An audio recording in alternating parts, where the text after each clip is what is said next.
Bitter criticism. We have news from CGTN, Pepe Escobar Telegram. And we have the last Heidegger. The last Heidegger. Heidegger, a good philosopher. Maybe from the right wing, but I love him. I mean, I guess I love him. I'm not sure if he is the most necessary philosopher. Maybe it's Hegel. Maybe he and Hegel are quite similar, or Max Weber. But I'm not a specialist on philosophy.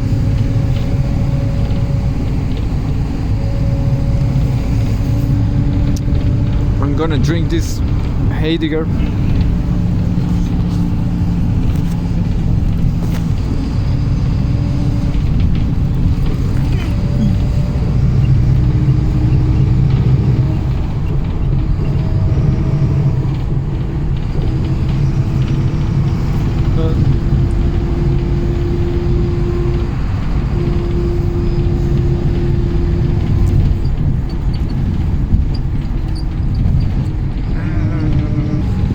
So here we have a Heidegger Pepe Escobar article.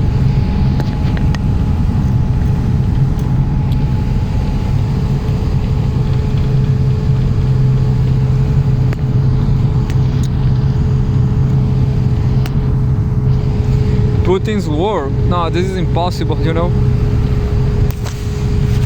Like this one, yeah. Putin's war.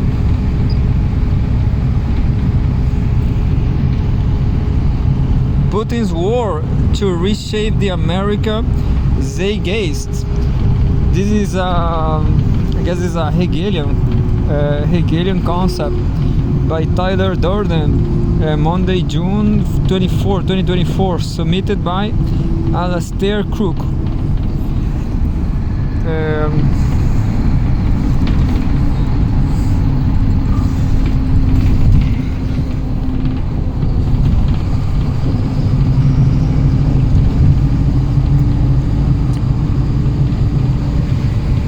The G7 and the subsequent Swiss Bundestag conference can, in retrospect, be understood as preparation for a prolonged Ukraine war. The three centerpiece announcements emerging from G7: the 10-year Ukraine Security Pact, the $50 billion Ukraine loan, and the ceasing of interest on Russian frozen funds, make the point. The war is about to scale. Unfortunately, these stances were intended as preparation of the Western public ahead of events, and in case of any doubts, the blistering belligerency towards Russia emerging from the European election leaders was plain enough. They sought to convey a clear impression of Europe preparing for war.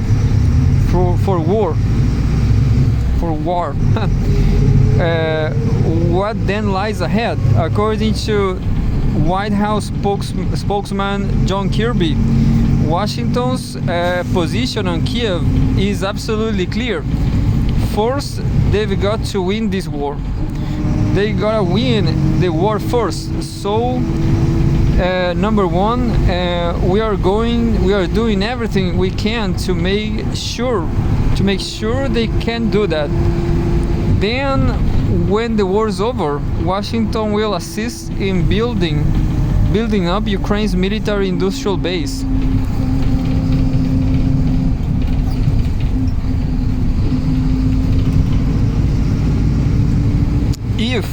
If that was not plain, the US intend to prolonging and take the war deep into Russia. Was under. If that was not plain, the US intended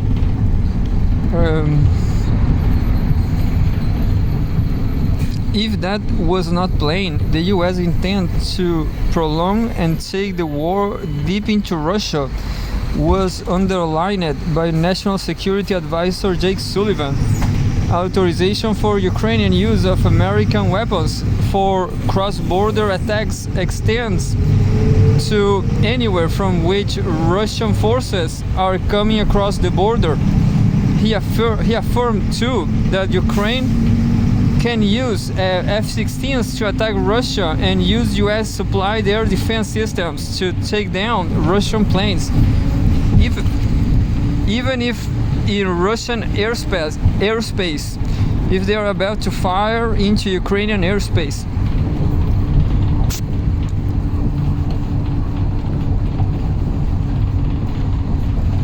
You know, I was listening a podcast of Alexander Dugin, maybe because he lost his daughter.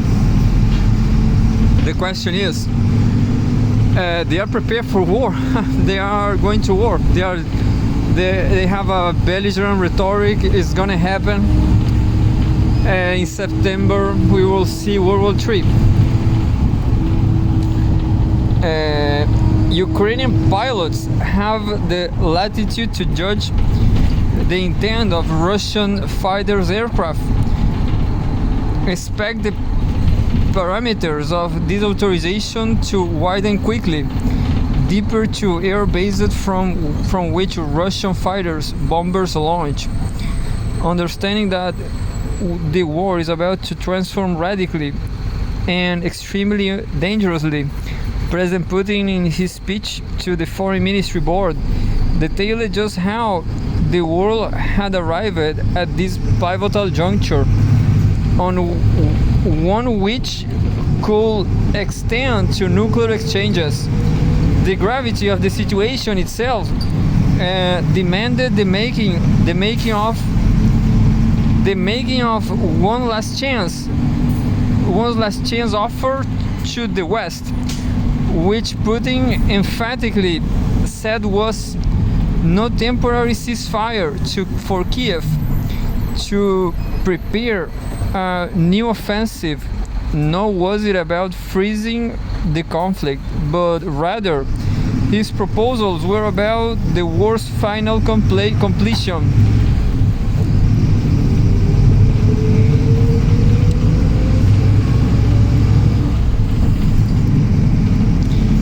If as before Kiev and Western capitals refused it, then at the end, that's their business, Putin said. Just to be clear, Putin almost certainly never expected the proposals to be received in the West, other than by the scorn and derision with which they in fact were met. Nor will Putin trust for a moment the West not to renege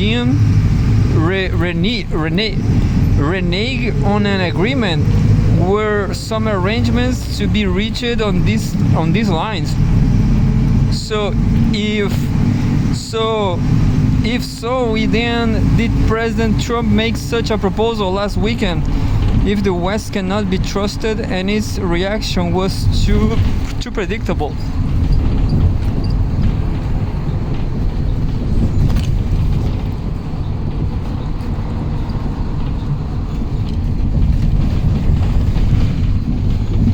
Well, maybe we need to search for nasty inner Matryoshka doll, rather than fix on the outer casting.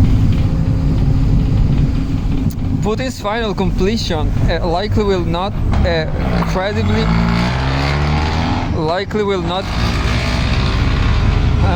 noisy bus. Likely will not credibly be achieved through some itinerant peace broker. In his foreign ministry address, Putin dismissed devices such as ceasefires or freezes. He's seeking something permanent, an arrangement that has solid legs, one that has durability. Such a solution, as Putin before has hinted, requires a new world security architecture to come into being. And were that to happen, then a complete solution for Ukraine will flow as an implicit part to a new world order. That is to say, with the microcosm of a Ukraine solution following implicitly from the macrocosm agreement between the US and the Harlem powers, setting the borders to their representative security interests, to their respective security interests. This clearly is impossible now, with the US in its psychological mindset stuck in the Cold War era, or of the 1970s and 1980s. The end to that war. The seeming US victory set the foundation to the 1992 Wolowitz Doctrine, which underscored American supremacy at all costs in a post-Soviet world, together with stamping out rivals wherever they may emerge. You know what? This is the word I was trying to remember. Doctrine. There was a polemic back in Brazil. The right wing complained that teachers were doctrinating students. In conjunction with this, the Wolowitz Doctrine stipulated that the US would inaugurate a US-led system of collective security and the creation of a democratic zone of peace. Russia, on the other hand, was dealt with differently. The country fell off the radar. It became insignificant as a geopolitical competitor in the eyes of the West, as its gestures of peaceful offerings were rebuffed and guarantees given to it regarding NATO's expansion forfeited.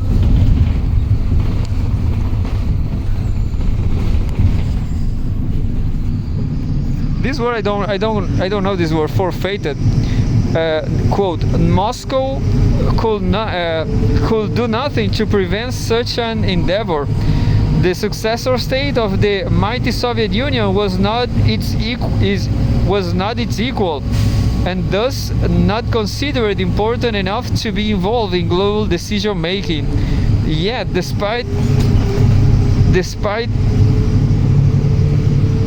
its reduced size and sphere of influence, Russia has persisted in being considered a key player in international affairs. Russia today is a preeminent global actor in both the economic and political spheres.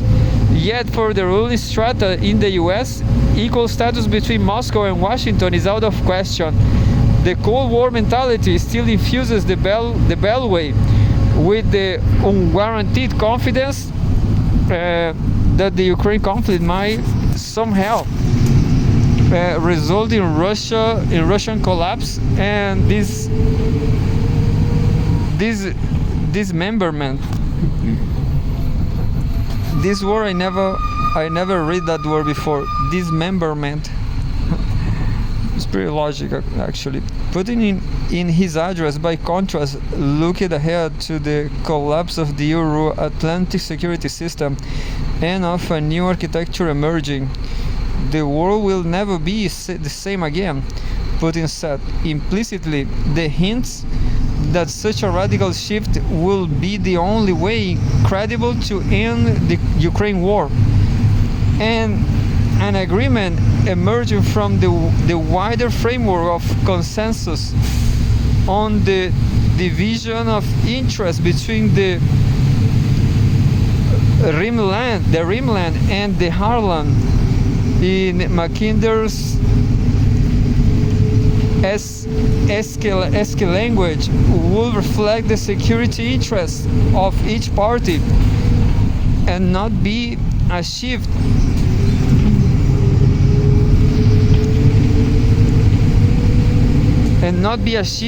at the expense of other security.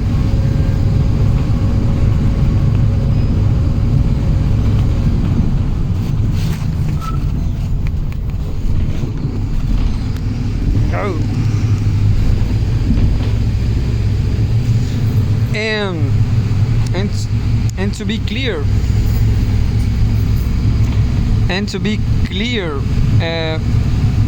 if this analysis is correct, Russia may not be in such a hurry to conclude matters in Ukraine. The prospect of such a global negotiation between Russia, China, and the US is still far off. The point there is that the collective Western psyche, Western psychic has not been transformed sufficiently.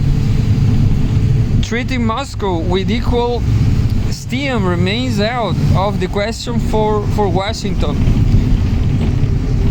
The new American narrative is no negotiations with Moscow now, but maybe it will become possible sometime early in the new year.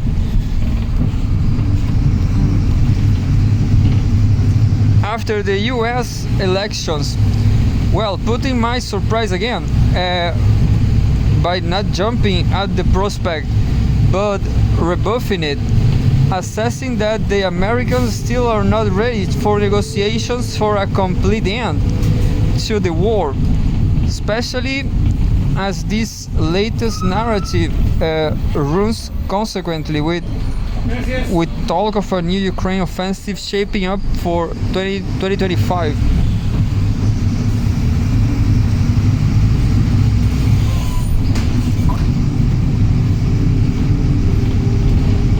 Of course, much as likely to change over the coming year. The documents outlining a putative new security order, however, were already drafted by Russia in 2021 and dirty ignore in the West. Russia perhaps can afford to wait out military events in Ukraine, in Israel, and in the financial sphere. They are all in any event trending Putin's way.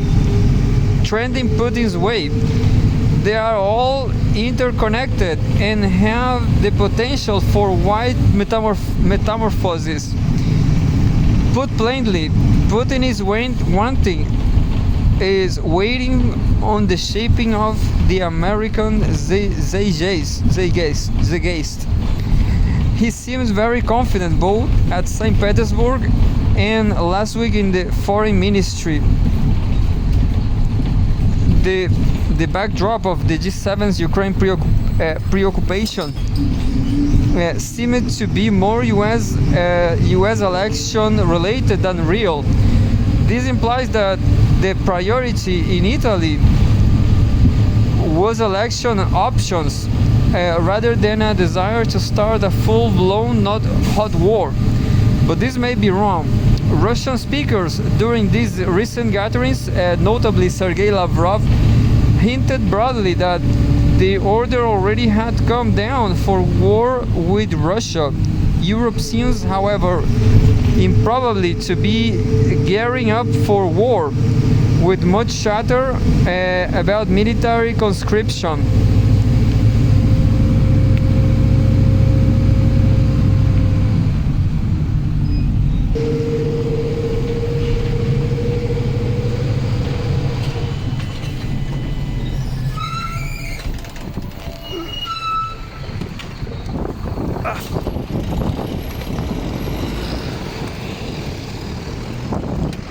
Choo.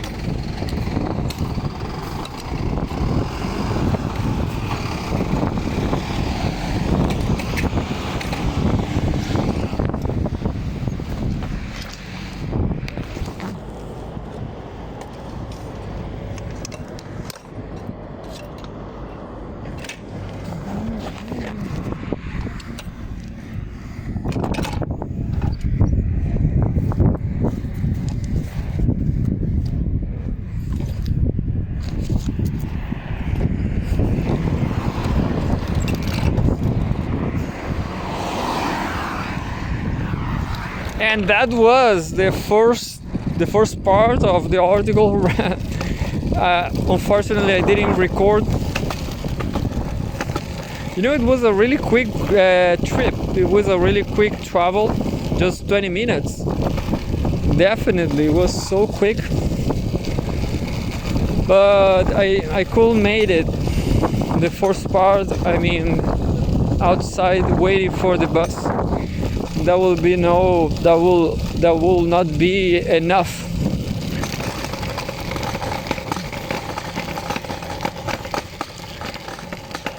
And that's it. Well, and now I'm going home. But you know, I guess I was listening, as I said before, I was listening to Pepe Escobar with Alexander Dugin.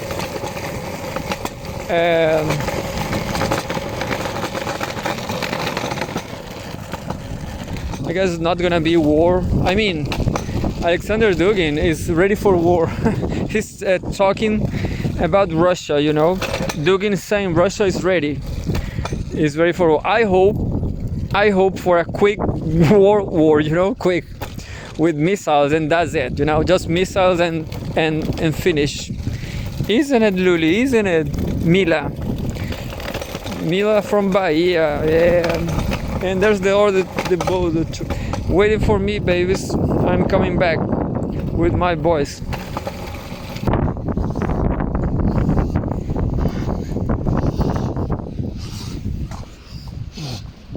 Ay, caramba.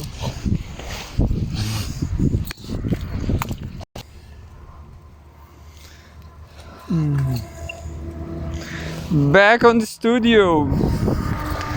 Well, just talking about the war. Who knows, dude? Yeah, it's just like Alexander Dugin was saying. The only hope for the world, as everybody says, as the taxi driver in Germany from somebody, I don't remember who. Everybody knows Trump, the right wing, is the only hope today. Who knows what's gonna happen in the future? Maybe people didn't understand. Maybe I'm just have this thought right now after a Heidegger beer.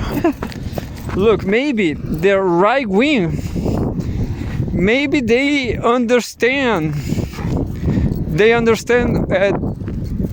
by their mistakes, you know, by 20th century mistakes. Maybe they are not fascist. Well, Rui Costa Pimenta from PCO in Brazil, he says Marine Le Pen's father, it was absolutely fascist. He used to torture Argelian people. It was terrible. I'm just gonna watch if somebody ate my food. Yeah, somebody ate my food. Look, thank you. Look, nobody touched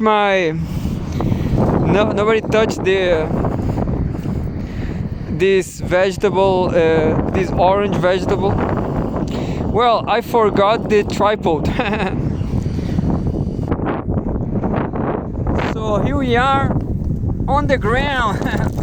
Literally on the ground. I will try to skip this beach over there. We are on the ground upside down. What about that? On the ground upside down. That will be our show. On the ground upside down. Ah, sale, Bursi, sale. Sale, Bibi. Well, I'm gonna try to yell. I will be screaming.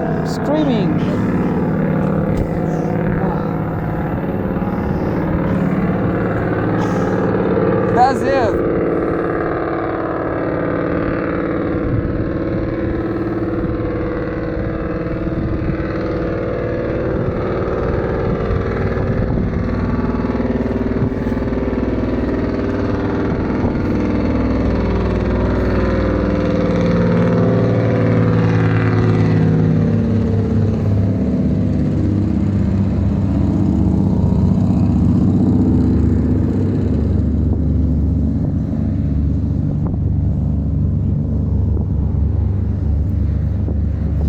What is worse, I miss the demarcation here. I miss it.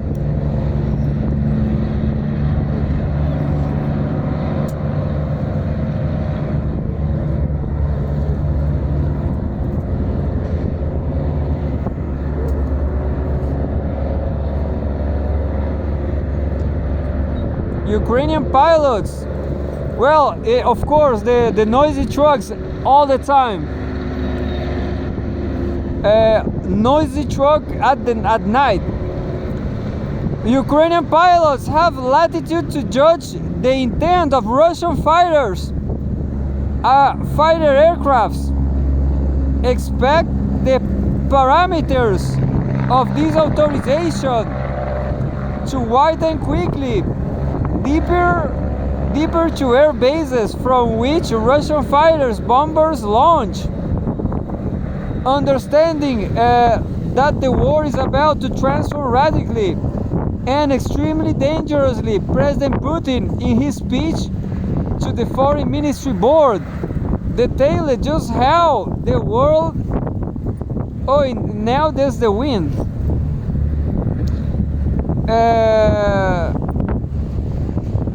I quit. Last time I did that, I record with this wind. It was a waste. It was a fail because this wind is also too noisy.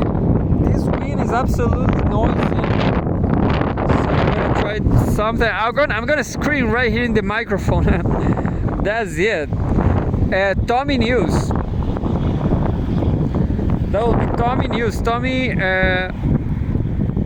Tommy Cold News. Be a man, Tommy. News with Tommy, yeah.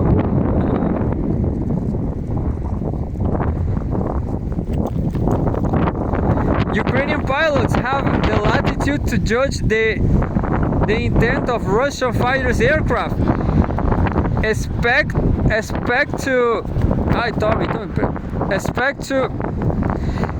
the parameters to this authorization to widen quickly, deeper to air bases from which Russian fighter bombers launch.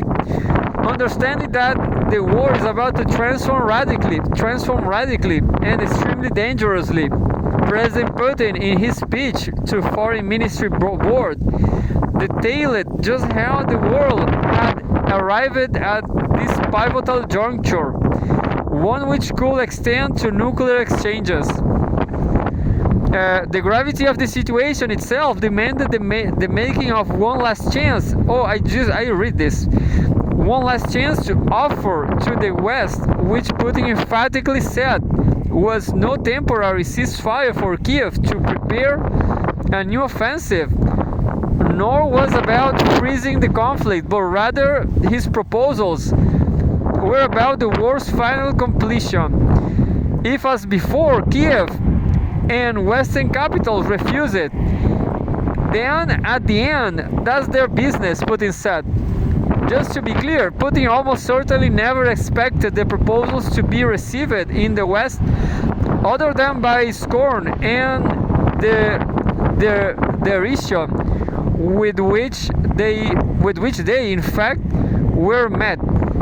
Nor will Putin trust for a moment the West not to renege on an agreement where some arrangements to be reached on these lines? If so, why then did President Putin make such a proposal last weekend? If the West cannot be trusted and its reaction was so predictable? Why, Tommy? Why Tommy's crying?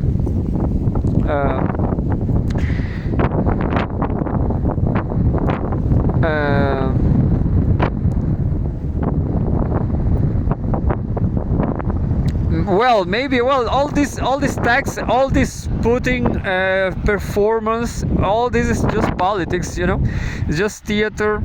I hope they don't kill each other. Anyway, maybe we need to search for the nesting inner Matryoshka doll rather than fix on the outer casting. Putin's final completion likely will not credibly be achieved through some itinerant peace broker. In his foreign ministry address, Putin dismissed devices such as ceasefires or freezes. He is seeking something permanent, an arrangement that has solid legs, one that has durability.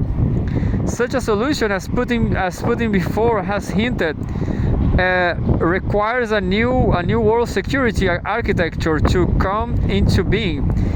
And were that to happen, then a complete solution for Ukraine will flow as an implicit part to a new world order. That is to say, with the microcosm of a Ukraine solution flowing implicitly from the macrocosm agreement between the US and the Heartland powers, settling the borders to their respective security interests. This clearly is impossible now, with the US in its psychological mindset stuck in the Cold War era of the 1970s and 1980s. The end to that war, the seeming US victory set the foundation to the 1992 Wolfowitz Doctrine, which underscored American supremacy at all costs in a post-Soviet world, together with stamping out rivals wherever they may emerge. I just read this now 2 times.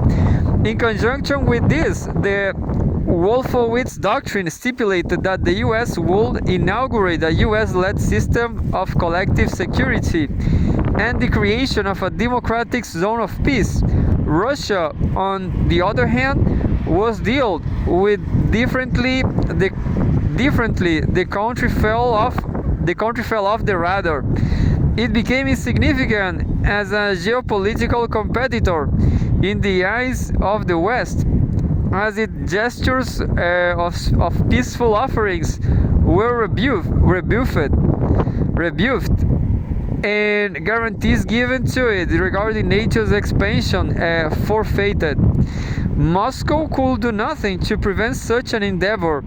The successor state of the mighty Soviet Union was not its equal, and thus not considered important enough to be involved in global decision making. Yet, despite its reduced size and sphere of influence, Russia has persisted in being considered a key player in international affairs. Russia today is a preeminent global actor in both the economic and political spheres. Yet for the ruling strata in the US, equal status between Moscow and Washington is out of the question.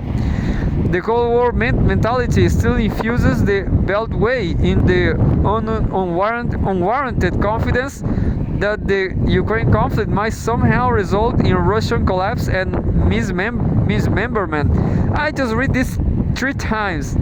Putin in his address, by contrast, looked ahead to the collapse of the Euro-Atlantic security system and of a new architecture emerging. The world will never be the same again, Putin said.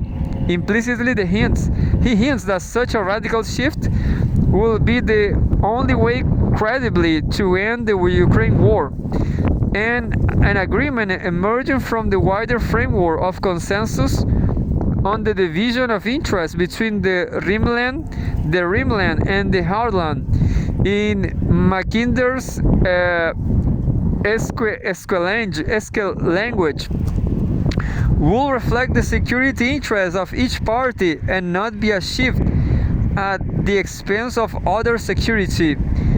And to be clear, if this analysis is correct, Russia may not be in such a hurry to conclude matters in Ukraine. The prospect of such a global negotiation between Russia, China, and the US is still far off. The point here is that the collective Western psyche has not been transformed sufficiently. Treating Moscow with equal esteem remains out of the question for Washington. The new American narrative is no negotiation with Moscow now, but maybe it will become possible sometime early in the new year, after the US elections by Trump. Trump is the only hope for the world. Well, Putin might surprise again by not jumping at the prospects, but rebuffing it, assessing that the Americans still are not ready for negotiations for a complete end to the war, especially as this latest narrative runs concurrently with talk of new Ukraine offensive shaping up for 2025. Of course, much is likely to change over the coming year. The documents outlining a putative new security order, however, were already drafted by Russia in 2021 and duly ignored by the West. Russia perhaps can afford to wait out military events in Ukraine, in Israel, and in the financial sphere. They are all, in any event, trending Putin's way. They are all interconnected and have the potential for wider metamorphosis. Put plainly, Putin is waiting on the shaping of the American Zeitgeist. He seemed very confident both in St. Petersburg and last week at Foreign Ministry. The backdrop of the G7's Ukraine preoccupation seems to be more US elections related than real. This implies that the priority in Italy was election optics, rather than a desire to start a full-blown hot war. But this may be wrong. Russian speakers during these recent gatherings, notably Sergei Lavrov, hinted broadly that the order already had come down for war with Russia. Europe seems, however, improbably to be gearing up for war, with much chatter about military conscription. Will it all blow away with the passing of a hot summer of election? Maybe. The coming phase seems likely to entail Western escalation, with provocations occurring inside Russia. The latter will react strongly to any crossing of real red lines by NATO or any false flag provocation now widely expected by Russian military bloggers. And herein lies the greater danger. In the context of escalation, American disdain for Russia poses the greatest danger. The West now says it treats notions of putative nuclear exchange as Putin's bluff. The Financial Times tells us that Russia's nuclear warnings are wearing thin in the West.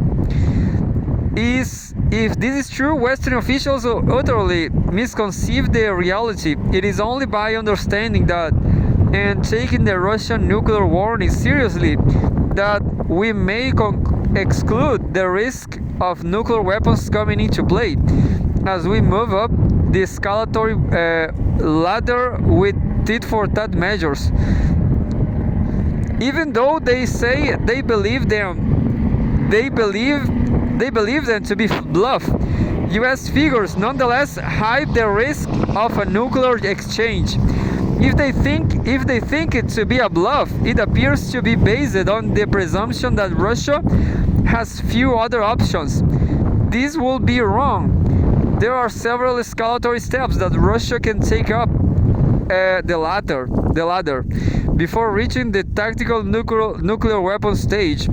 Trade and financial counterattack, symmetrical provision of advanced weaponry to Western adversaries corresponding to US supplies to Ukraine, cutting the electricity branch distribution coming from Poland, Slovakia, Hungary and Romania, strikes on border munition crossing, and taking a leaf from the Houthis to have knocked down several sophisticated and costly US drones, disabling America's intelligence, surveillance, and reconnaissance ESR infrastructure. A huge article! I just read 40 minutes. I guess I'm gonna give up here. Yeah, because it was just an article. This is an exception. I'm gonna release something because it's not a AK-47 episode. No, this is a regular articles, you know. Because I was reading the same thing twice, and well, Tommy is always yeah. I hope Peter Touch is not there.